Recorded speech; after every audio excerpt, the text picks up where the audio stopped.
Auto battlers are quite often passive experiences where you stand back and watch after you've laid out your party what's going to happen and kind of watch with intrigue and interest. But Mechanibot takes a very different approach. For me, it takes the auto out of auto battler because it places you onto the battlefield as the strategic element of placing, healing, and coordinating your Autobot's strategy.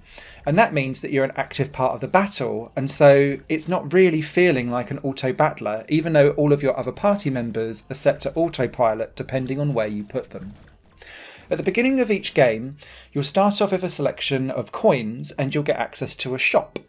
Now, in this shop, at the end of every battle is randomly generated with a couple of different bots for you to buy, and they all have different traits.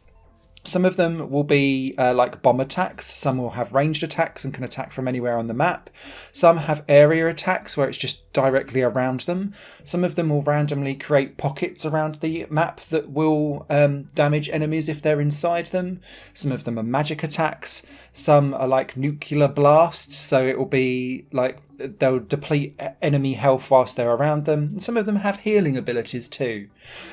But depending on what you pick is then what gets put onto the map, and then as the Mechanibot you can pick up and drop them individually wherever it is that you need them to go. You can pick up various different health wrenches and decide how you're going to distribute that out to try and recover the health of your bots as they get damaged beyond repair.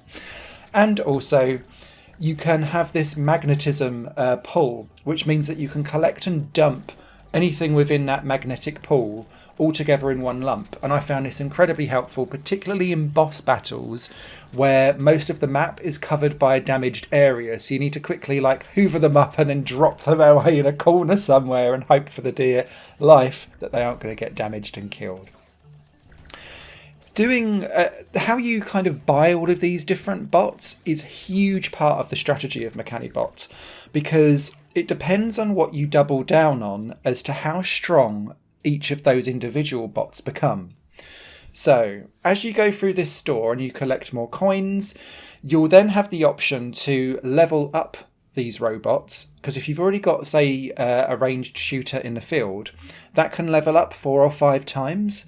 As you do that, it increases the HP, the health of what that bot has, but also the speed of their attack and sometimes the attack damage that they give to, or the healing attack that they give to your party members. But when they get to their top level, it also unlocks a bonus attack too, and it's really worthwhile investing in these because they are so powerful that it works beautifully well and can really turn the tide in a battle, I found. The other thing is slightly more subliminal, but equally as important. Each bot has like a class, and so if you build around certain classes, if you have 4 bots of a certain class on the field, that then gives a bonus for the entire class set that's out there. So you might want to have 4 nuclear ones on there, because then that will increase the amount of, say, HP or attack power that those 4 bots have. And they stack as well. So every time you're putting on a new nuclear bot on, like, they'll get 5% more attack bonus or HP for all of those bots. So it's almost like you need to pick a direction and really commit to it and hope for the best. Outside of this, once you've completed a run, whether you've died or survived, you've then collected various different kind of overworld money, I will call it. And what you then do with this is invest in total overall power-ups. So this could be increasing the amount of starting money that you've got. It could be the overall attack damage or HP for all of your bots goes up a certain percentage from their starting points. But some of the ones that I found most useful were actually things around allowing your bullets to split into projectiles, or how many times they can bounce off a wall, things like that. Because where monsters come en masse at you, being able to choose projectiles and making them basically explode out and cause a hell rain rather than having targeted focused attacks, I found in this game to work much more powerfully than going down a different route. But again, it comes all the way down to what class are you picking for this run and how far are you able to double down on it. Some of this comes through RNG, it must be said, because whilst the levels are largely similar and just variations on a theme, so they're not going to be like crazy different, it's what pops up in the shop that is different. And so what you're trying to do is decide whether you spend your coins or hold on to them to the next wave and afterwards. Because the more coins you have, you start to gain interest on them. You can then start to re-roll the store for a couple of coins. And if you get a couple of bots in the same class but also the same levels, and then you can level them up, suddenly you go from a mediocre or barely surviving team into something that can be quite all-conquering if you get the balance right. I had a blast playing this. It took me 3 or 4 runs to get to the end and complete the first run through, but actually it's one of those games where there's like an overarching story, so it's asking you to repeat and complete the game over and over and over again so that you progress like the overarching narrative that's going on. So that was quite cool. There's also an infinite mode as well, which plays much quicker, and I actually found quite a bit harder, and that's because you're playing with the store and trying to upgrade your bots and swap out bots and sell them or revive them all in real time throughout the battle. So it kept you on your toes, and that had much more randomly generated levels and waves of monsters for you to deal with.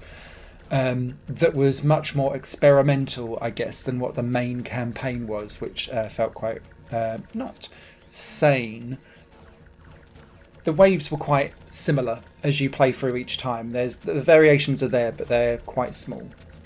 Outside of that, the other thing I wanted to mention is just the variety of bots, because this also plays part of your strategy too. So you'll start off with the cheapest, easiest bots, and they're only a single class, but you'll start to upgrade to bots that have multiple classes, which is how you can kind of make a more powerful and more strategically structured team as you expand and improve over time. Now these cost more money, they're rarer to pop up in shops, so therefore you're re-rolling more and you're spending all of your coins, but then you're choosing strategically what you want to do. And these have more powerful attacks, they've got more HP sometimes, but they also satisfy multiple classes, so therefore you get those passive upgrades as well.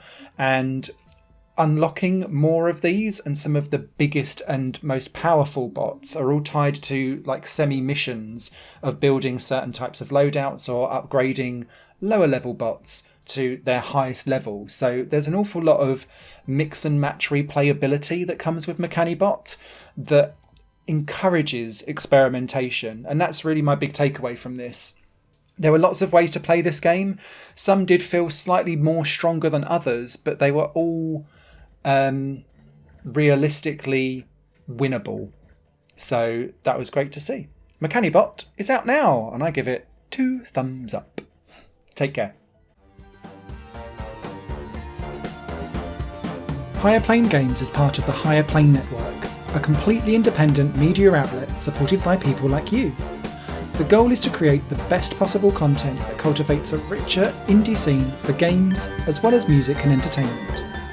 To find out more and to get involved, visit patreon.com/higherplane network. Your support makes all the difference, and in return you'll gain access to bonus content and downloads. Thank you for watching.